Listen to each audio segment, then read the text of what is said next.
I just found this on the internet about Rudolf Steiner, an Austrian architect, but really like into occult stuff. I mean, if you go to Wikipedia and stuff, there's like a huge amount of information about this guy. 1861, 1925. And it goes like this. Eliminate the soul with medicine. In the future, and this is like quoted words from him, in the future, we will eliminate the soul with medicine. I'm reading here.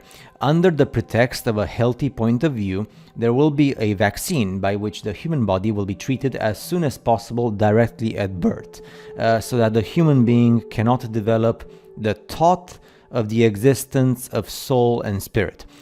Two materialistic doctors will be entrusted the task of removing the soul of humanity. As today, people are vaccinated against the disease or that disease, so in the future, children will be vaccinated with a substance that can be produced precisely in such a way that people, thanks to the vaccination, will be immune to being subjected to the madness of spiritual life.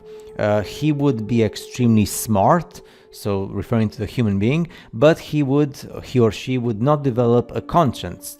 And that is the true goal of some materialistic circles.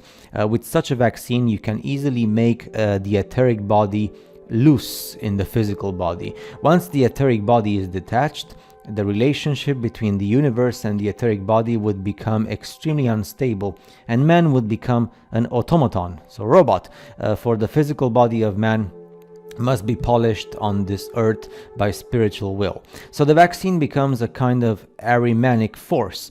Man can no longer get rid of a given materialistic feeling. He becomes materialistic of constitution and can no longer rise to the spiritual.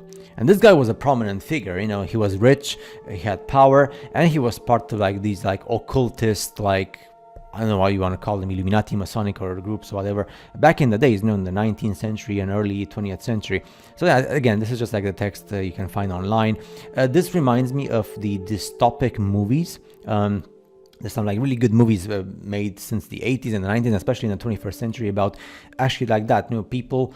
There's one actually movie really good called Equilibrium, which is very, very good. Like people have no emotions, they're soulless and stuff, and that's because they get some substances or like pills or whatever. So yeah, hey. You know, that's, you know, if this quote is actually really real and he said this in the 19th or like early 20th century, that's like amazing. So yeah, just so you know. See you next time.